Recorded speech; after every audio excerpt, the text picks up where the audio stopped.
Okay folks, Sailing Prepper here. I'll make this one hopefully not too long. Now hopefully I can hear myself in this one. Well, I should be with the new camera. Anyways, make a long story short. After I did my little thing on John's with Bitcoin, I heard a lot about Bitcoin, and there were some arguments left and right. And there were some questions, so I'm going to verify things. You can buy objects, things with crypto. For example, you see this here? This is a card. It's with the Cash App. Now you can use regular cash with this card, or you can use your Bitcoin and purchase items out of a machine at the store. I've used it. This is my card right here. I'm not going to show you the back end because it has all my personal information on it. Okay, this is my Bitcoin card. Well, actually I will, but I'm going to cover the personal information. See, it's a Visa debit for the Cash App. It's just a black card. This is the one I use. There are alternate ones with different wallets and things, but this one is mine, and this is the one that I use with the Cash App. Okay, so this right here, I use it all the time.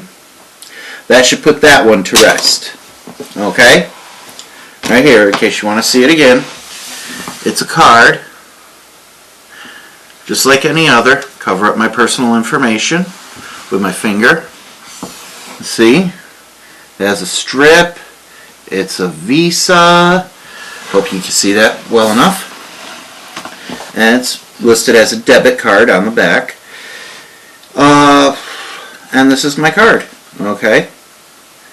Oh, I don't know if you can see it, but right in the fine print at the bottom there, it says,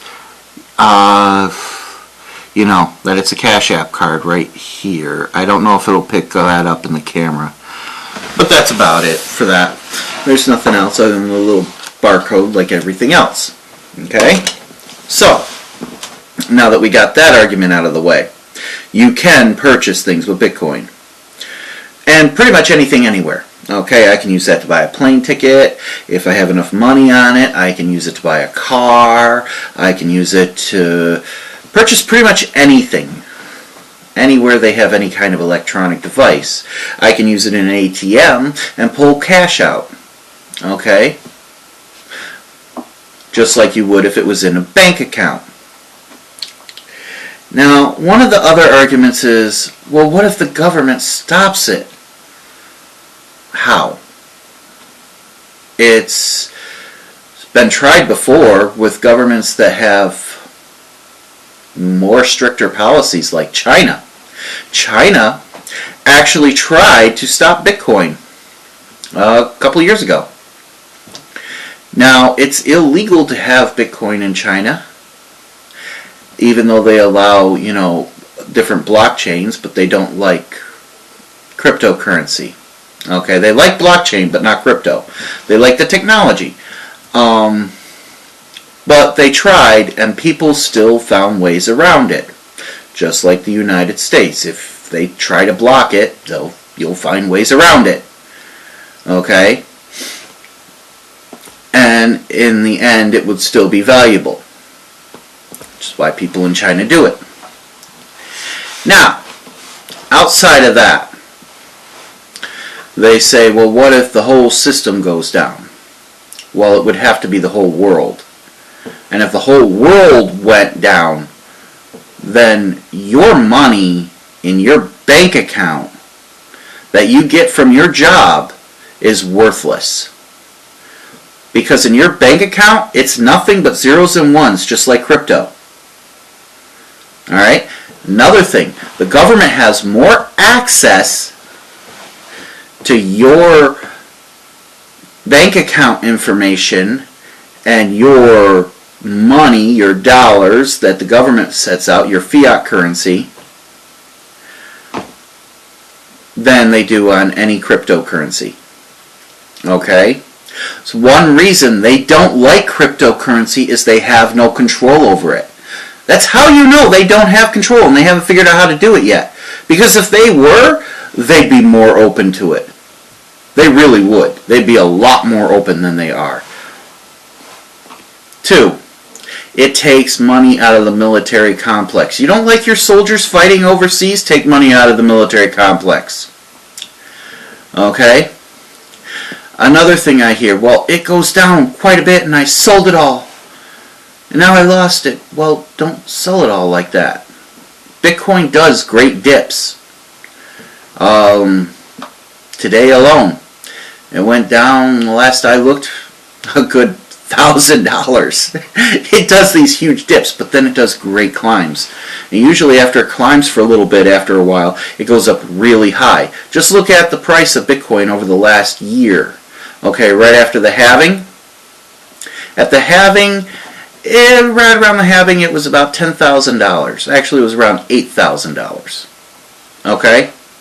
The halving is a special time of the year, every 4 years, when Bitcoin miners get less money, so the price of Bitcoin is driven up. They get a smaller percentage for what they mine. It's designed in the programming.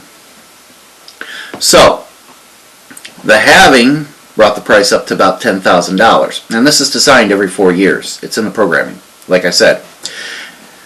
Sorry if I repeated myself. So, after the halving, some companies came in and kept it up. They kept the price up, but then it skyrocketed. And then it dropped down quite a bit. And then it skyrocketed again, and then it dropped down quite a bit. And it did that throughout the whole year. Now it's at $45,000 to $46,000 per coin. Quite a skyrocketing price, huh? You put money in now, no matter what you have, later on will be worth more. You might have to wait 4 years. What if nothing happens? You gonna not hold out for the next halving? Because the next halving's quite a bit. And they're talking about within the next year or so of Bitcoin going all the way up. It's predicted to be up to about 120,000, I've been told. Okay? Could even be more, depending on how bad the country goes. Here's another thing. As the American dollar collapses and loses its buying power, all those items out there that are going to be more money for you, well, that means the less the American dollar is, the more Bitcoin is worth in the United States currency. See? That increases your buying power. So let's say SHIT is kind of hitting the fan, but it's not hitting the fan yet. Okay? And you don't have enough preps. And you don't have the money for the preps, but the preps are out there. And the price of your American dollar, it's costing so much more to actually buy these preps. Okay? You want to be a prepper? Well, this is something why I say Bitcoin for preppers. I want to buy my preps. American dollar goes down. I sell some of my Bitcoin to get some American dollar, or I use my card. We'll say this is all still capable at this time. And I want to purchase more preps. Well, my Bitcoin is going to be worth 10 times what the American dollar is at that point. So let's say what I would say is $100 worth of Bitcoin now, because the American dollar drops. Even if Bitcoin didn't go up, at that particular point, what would be $100 now if the American dollar dropped tomorrow to a drastic price, the buying power of it, then all the prices of everything are going to go up, and I'm going to receive 10 times back what, maybe even more, what I would have gotten otherwise for what would have been worth $100 of Bitcoin. Okay? So you have that. Another thing, people say, well, the government's talking about creating a crypto. Government can't create a crypto. It's impossible. And this is why. Okay? The very essence of cryptocurrency, they could do a blockchain thing, which is basically just making all your money digital. which they do anyways. They just leave out a little for cash. They just want to take out the cash part so that they control everything and know what you're spending, which is another thing. Bitcoin's anonymous to an extent. Now, so let's say at this particular point they make one. Whoop-de-doo. As long as you can still purchase with Bitcoin. And the reason for that is even if they make one, it's still not crypto. They're using crypto technology or blockchain technology, but the very essence of crypto means that it cannot be controlled by the government. It's done by individuals. Now let's say for whatever reason the entire grid went down all over the world, the entire world, permanently. Well, then your dollars aren't worth anything either, are they? The difference is you can make like a hard wallet or a cold wallet. And as long as your cold wallet's safe, if the system ever goes back up and they can reinstall Bitcoin, which is a possibility, I'm sure somebody out there has some protected computers, and Bitcoin gets reinstalled with all the previous information on it, then your cryptocurrency is still active and just as good. Now let's say you do want to travel outside of the country. It gets so bad you go to Mexico and Bitcoin's good there. But American dollars are worthless. Well, Bitcoin's international. Okay? So you use your Bitcoin to purchase down there. And there are a few countries down there that actually, to get around American sanctions, which is a totally different subject, which I'm completely against. And one day maybe I'll explain why. But to get around it, adopted Bitcoin for an example, and other cryptos. See? So there's your crypto thing. Now we're going to talk about the what people are calling our boomstick grab. Okay? So let's put it actually reverse this. I'm going to say, so what? Okay? The Second Amendment, and I hear this a lot from a lot of preppers, and I hate this because it makes me think that they don't understand the Second Amendment. Alright? I hear these exact words. I'm a legal, law-abiding gun owner. Okay? Legal, law-abiding boomstick owner. YouTube will probably mess with this because I said that word, but oh well. So, what about it? Well, you have your law-abiding boomstick owners, right? Okay. The Second Amendment wasn't for law-abiding boomstick owners. Okay?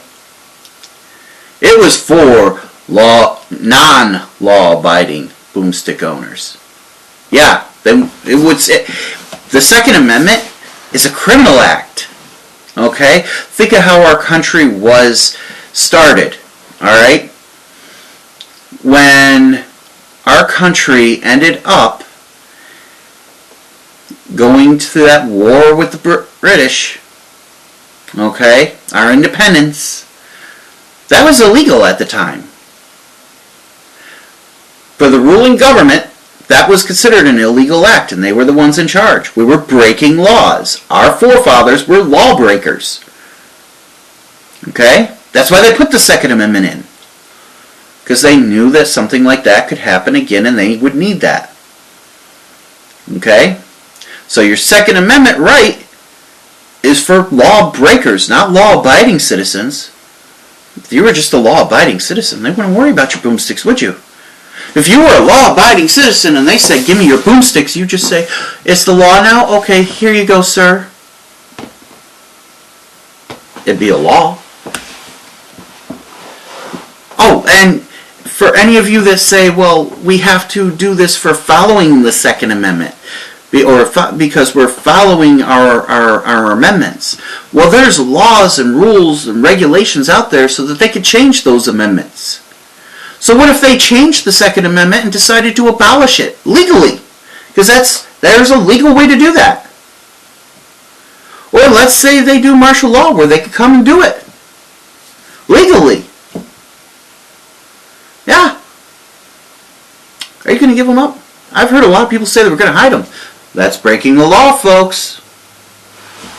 So tell me you're a law-abiding boomstick owner, because it was not designed for people to be law-abiding. Okay? That Second Amendment is not there for that. It was there for people to break the law and to commit acts of crime. Okay? When people talk about the little stampede at the White House, okay? Whatever reason they were doing it for doesn't really matter, because the fact that they were upset, if that was really what they were saying, that they were trying to take, I don't think they were trying to take over the government. It didn't seem like it, but even if they were, that's the Second Amendment, folks. In its heart. And all those people breaking the law, they're still performing their Second Amendment rights. It's not about owning boomsticks. It's about rising up against a tyrannical government, or creating an armed militia to fight against an invading one. Those are the two things that are in the Second Amendment. Rising up against a tyrannical government. They just allow you to have your boomsticks to help you with that. But that's what the Second Amendment is for, is rising up. Not so you could go hunting or any of that other stuff. It's for lawbreakers. And I'm perfectly fine with that, because I believe that that is needed and is there. I support it 100%. But you guys should know what it is. Alright, I've probably been on here too long already. Sailing Prepper, signing out.